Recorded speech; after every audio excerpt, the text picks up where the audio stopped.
รีวิวเขาก็จะเบิ่งแต่ละคนเบิ่งแม่นแหละอันมี FC ว่าทางฝั่งไทยเนาะแล้วก็หลายๆท่านเพิ่นบ่ทันฮู้ว่าสรรพคุณมีหยังใดเด้อพร้อมแล้วจะบอกบอกอ่านเลยเนาะเนาะอ่านให้ฟังเลยอันนี้เนาะมีปัวพญาติอัมพฤกษ์อัมพาตกระดูกนิบเส้นมึนซาตำต้นตำโตตำแข้งตำขาเป็นพญาติเบาหวานไข้ดัน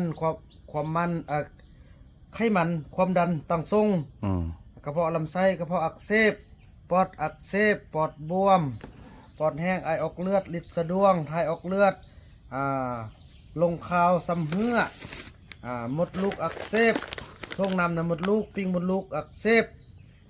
ไข้ลังหรือว่าไตนะอันนิ้วในไตส่วนประกอบเด้ส่วนประกอบเด้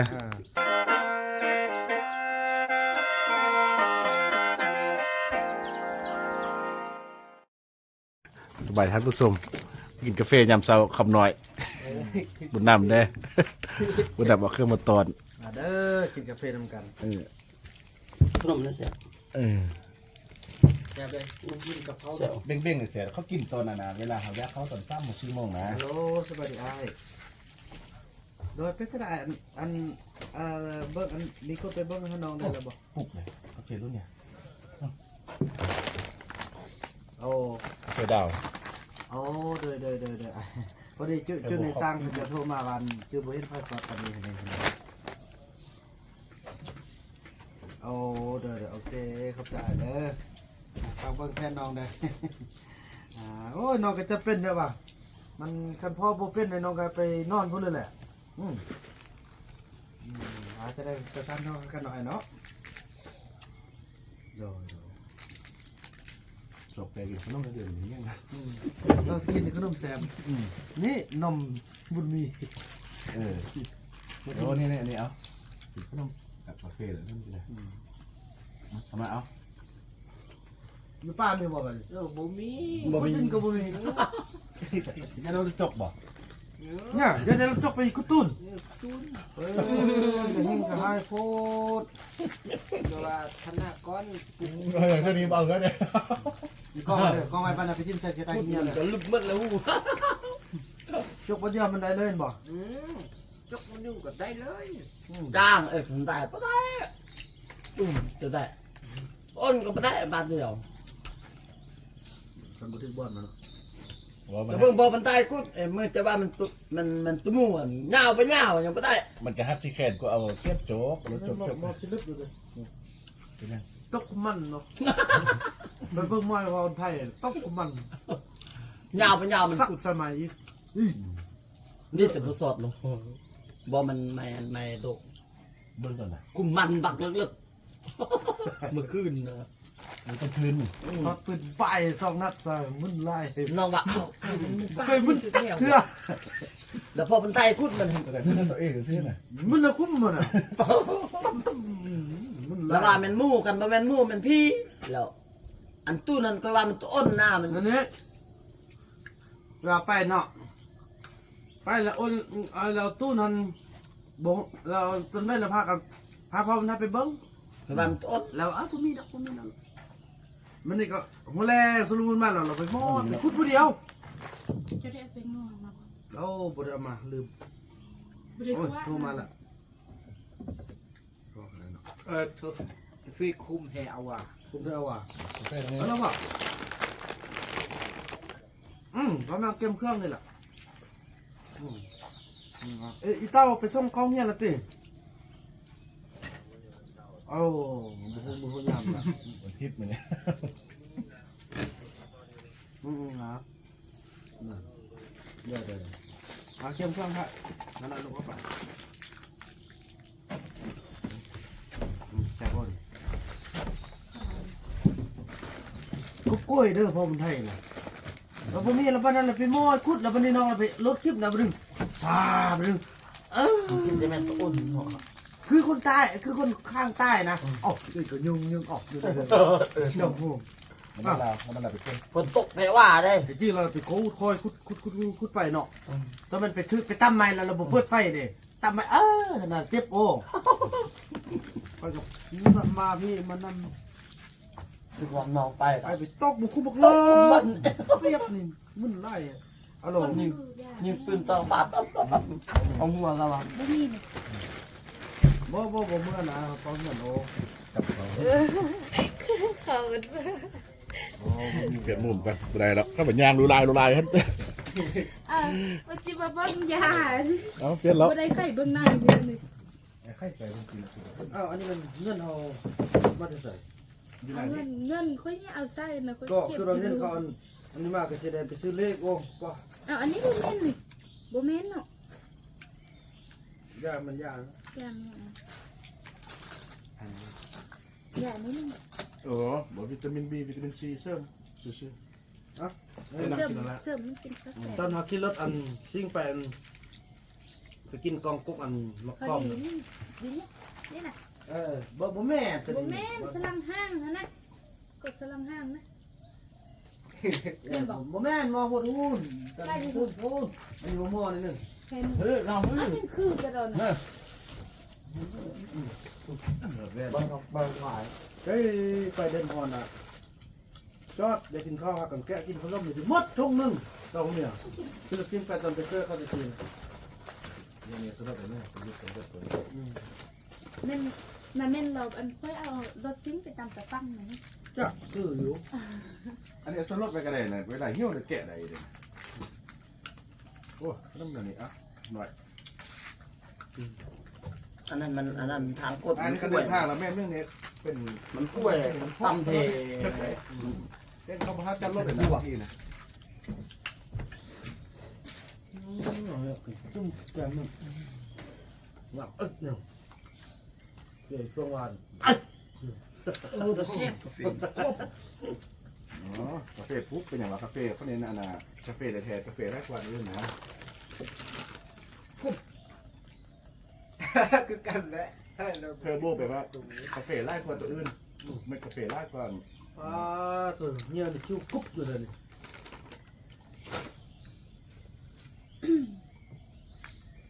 ขนาดกำน้อยกันยังแบบเป้กาแฟนี่คมบอแทเอาว่า นี่น้ำดื่มป่ะ ได้เริ่มต้น ที่ตรงนั้นยังบ่ฮักกระตังขาดเลย อย่างวะ แต่ป้าก็กินกาแฟนี้เนาะกับตาชุ่มผิวแต่การกินกาแฟแล้วเนี่ยบอกกินข้าวเลยปุ๊บ อ้าวธรรมดานี่เขากินกา เมา แฟ กาแฟแล้ว เม็ดละลา คือจิเวนชนิดแหละ มอนอยู่ไหน กินกาแฟเม็ดละลานะ ยังบ่ทราบเช่น อันนี้มีอันนี้มันเงินอันเงินบนมีนับเป็นอะไร มันเนี่ยโกโก้ ช่างละเอาเงินเลย กันเห็นอันเอาปืนเอาอะไรเป็นตัวหนังสือได้แล้วก็มาแย่งเบิ่งโกโก้โกโก้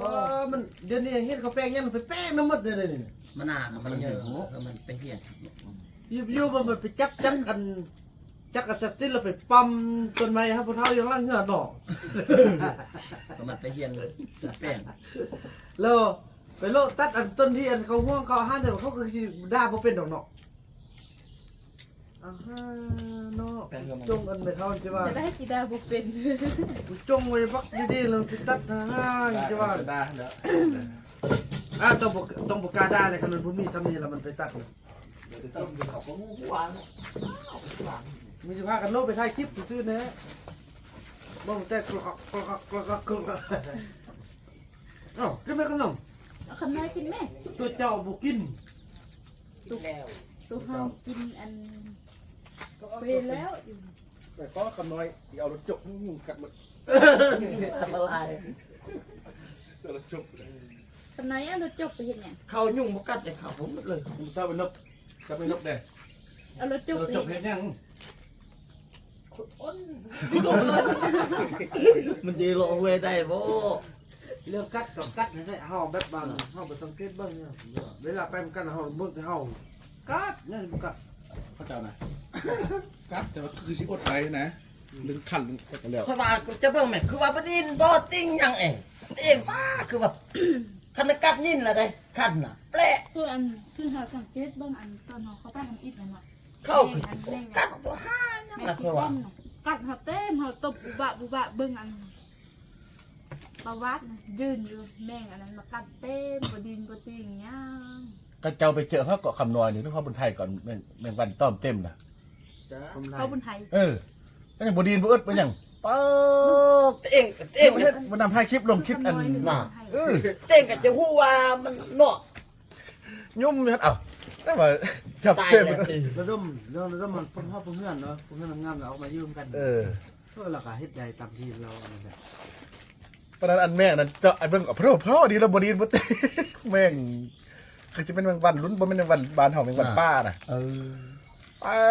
จะมีเด้อ มันคิดว่าตายแล้วแม่งมันต้อมมันเนาะ บ่พูดนำเลยแล้วโอ้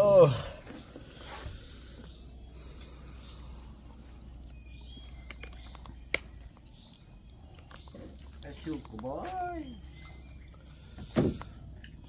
จะชูกับพอเช้าแล้ว ต้องซุปได้พอแล้วโอ้ยซุปได้บ่ดีซุปนะ ไล่บ่ดีดอก ข้าวอันสุปลายโพดอ่ะสุติดหนักกว่ามือติด เอาเงินไปซื้อจกเอา มือหนึงก็สุกก็จะมาเป็นสองปลาย ผู้ที่จะบ่สูบยาหรือมันบุญรอดผู้เดียวเท่านั้นคันมันอยู่ในคุกเก็ตนี่ได้เราต้องซ่อนมันสิ50%แต่พอเฮาก็บ่ได้อยู่เขาตลอดดอก โอ้แน่บ่ได้ดอก มีจะไปบอกกันนางติ๊กหันติ๊กอันซ่อนลูกเอามียังตั้งมันสลัดดีดอกเขาจะบอกว่านี่เห็นบอกขนาดว่าแม่กินลำออกบ่ได้น่ะเกี่ยวกับดำปักกับเม่นยังตาละกะบอกให้ลูกกินขนาดเห็นลูกกินนมก็ยังแค่เฮี้ยนเห็นบอก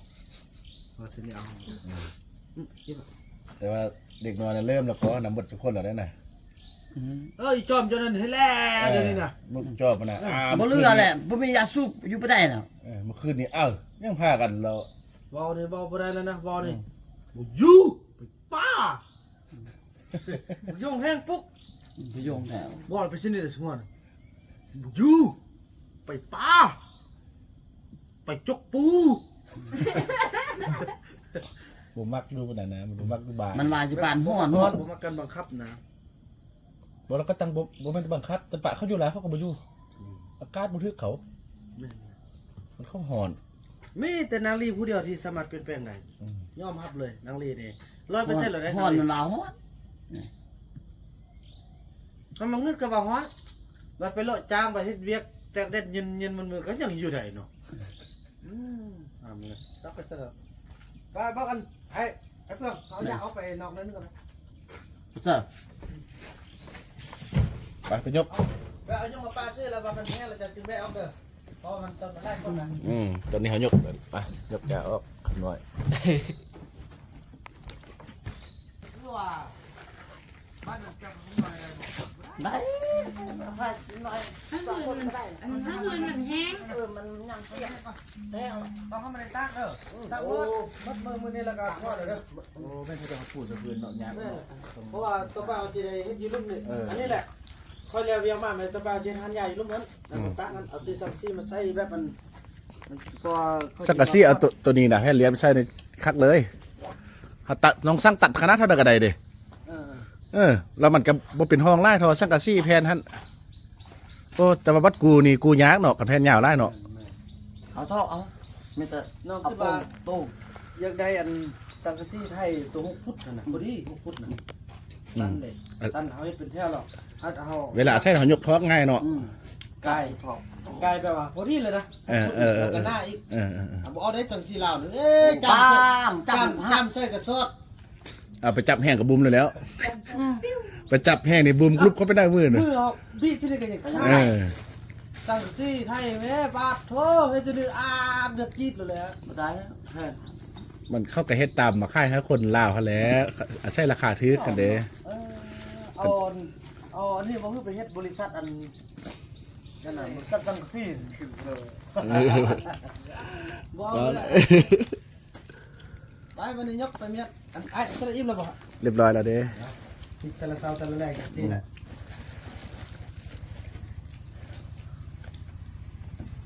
อันไอ้เฟื่องบ่อันพักเอาลาแล้วบ่น้องลาบ่บ่ได้กินแล้วพากันล้างอันนั้นไม่ได้ดีเด้อเบิ่งเรียกใครเบิ่งอันแก้วเบียร์เอามาไว้ไปใส่กับบ่อยากไปขึ้นฮอดดอกแต่ก็คือว่าจะเป็นหน้าที่บ่เก็บเลย เป็น อันนี้ อ่ะเก็บตัวจะเอาเดินทางให้บุญน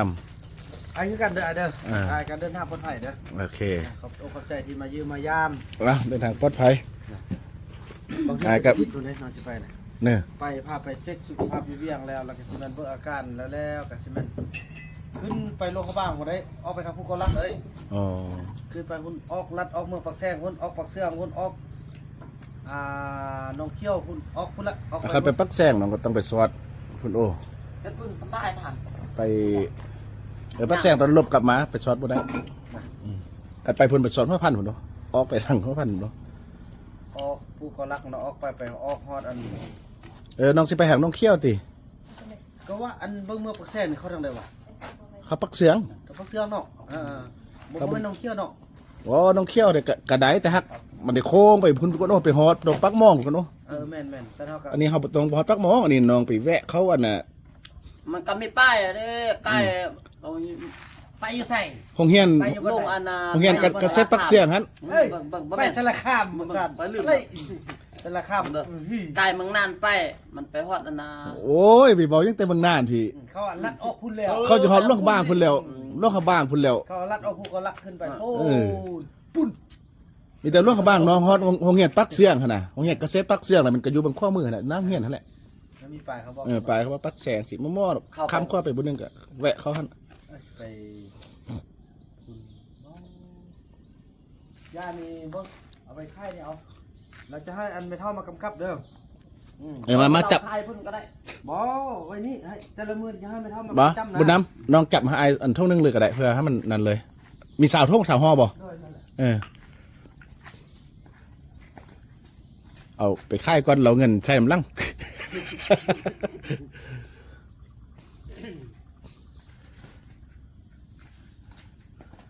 ล้านหกเลยนะเนาะ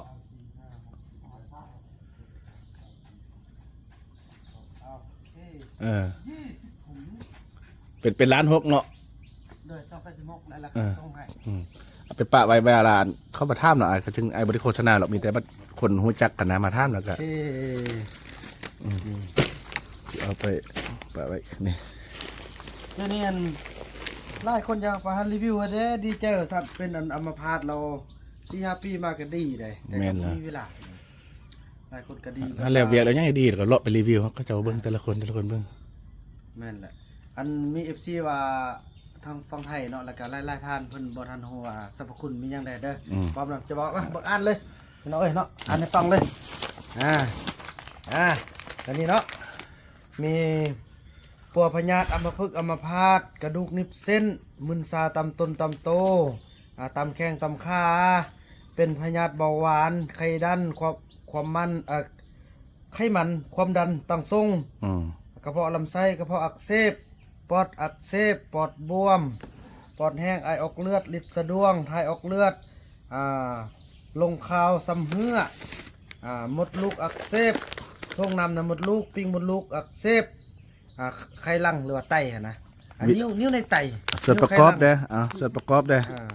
ส่วนประกอบก็มีต้นยาไม้รักเดียว ต้นขอบคุม ต้นข้าวหลามดง นางบ่แม่นเสริม หญ้าปรับมานเครือหนามมังกร วิธีใช้ป่ะเนี่ยแนะนำวิธีใช้ วิธีใส่กา1 ถุงถือว่า1 ถุงนี่เนาะก็เดือใส่หม้อเดียวเลยใส่น้ำ3 ลิตรใส่น้ำ3 ลิตรต้มเคี่ยว50 นาทีรวยจนน้ำยาออกสีแดงๆอ่อนๆหลังจากนั้นก็ว่าสุกแล้วให้ปงเวลาที่จะปงนี่ก็คือว่าข้อขลั่มก็คือบ่ให้ทมน้ำลายคายเคมูกบ่ให้ตดบ่ให้ไอบ่ให้จามเวลาต้มตอนต้มแล้ววันนี้ หลังจากต้มเฮาป่งเนาะเวลาเฮาป่งก็จะออกจากเตาไฟบ่ว่าจะเป็นเตาแก๊สเตาไฟฟ้าเตาถ่านอีหยังตั้งก็ย่าได้ทอดแล้วก็เอาไปไว้ใกล้ๆประมาณ3 ย่างเฮาไปได้ใส่เป็นโรคน้องเนอแล้วก็เป็นพยาธิเอดส์กับบ่มีซ้ำ 3-5 เม็ดเนาะ3-5 เม็ดแล้วก็ปะให้สูงเพียงแอวขึ้นเหนือกินน้ำแค่น้ำปกติแล้วก็ข้อห้ามนี่ก็คือว่าแม่นยิ่งถือผ่าเนาะจักเดือนก็อย่าห้ามกินเด็ดขาดแล้วก็1 ถุงนี้สามารถต้มได้3-4 ครั้งโดยจนยาชืดเนาะ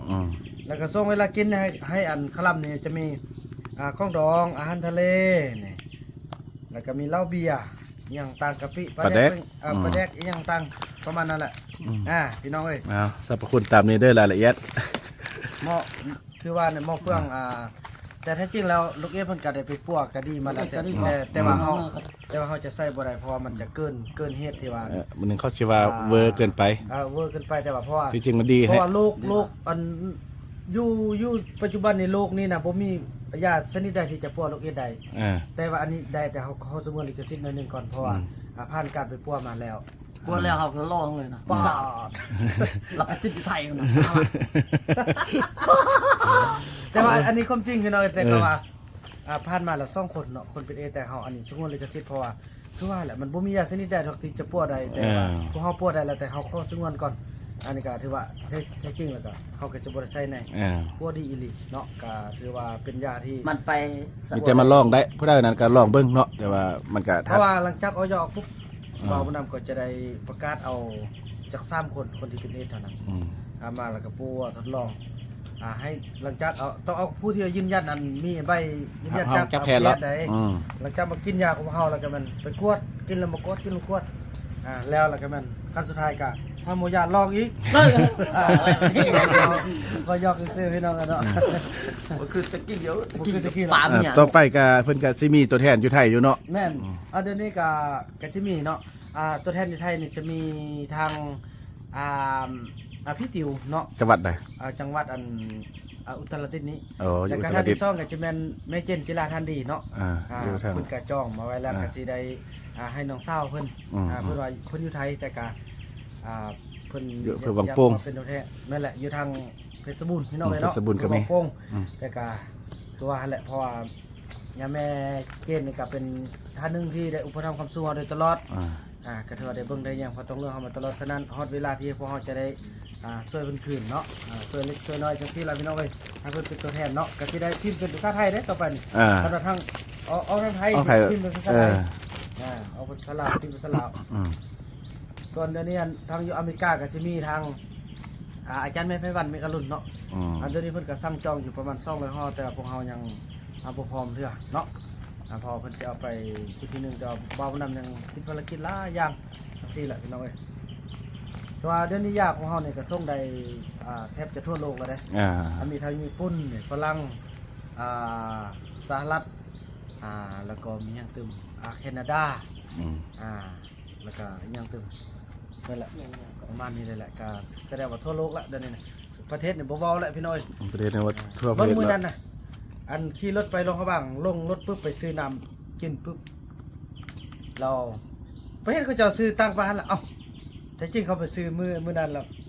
ล้วเขาก็บ่ฮู้ว่าแม่นน้องเลยน้องว่าอันย่าอันนี้อันซื้อมาซะบ่าวผู้น้ำซื้อเอียงอันเพิ่นมาขายอยู่อันนั้นก็อย่าพอต้องเลือกนะสินะเราทำไปแล้วทำซื้อไปมันเสี่ยมคุณโนมันเอ้าเจ้าบ่แม่นอันบ่าวผู้นำเด้อสิเนี่ยเพิ่งโดดกอดเลยบ่เอาหยังเลยมื้อนั้นได้ของฟรีเลยเพิ่นเอาเพิ่นดีใจพี่น้องเพิ่นก็บ่คิดว่าสิเห็นบ่าวผู้นำแล้วบ่าวนั้นก็บ่คิดว่าจะมาแวะซื้อเฮือนอันเป็นร้านเล็กๆธรรมดาสิก็พอเบิ่งบ่ได้ซื้อตั้ง20ไปก็ฮ้อของเต็มเบิ่งห้อยมัดห้อยหยังเป็นห้อยตัวเองมัดหมดแล้วอันนี้แหละลูกมัดให้ได้พอได้อันนี้นะลูกก็ดีใจก่อนก็น่าได้เด้อ โอเคเนาะทุกคนสรรพคุณยายังตากะโหแล้วมีแต่ให้จักใดก็สั่งเอาเนาะอันบุญนำหลายๆคนสำหรับคลิปนี้ก็จะขอลาไปก่อนพร้อมด้วยคำน้อยและบุญนำสบายดีได้คำน้อยนะ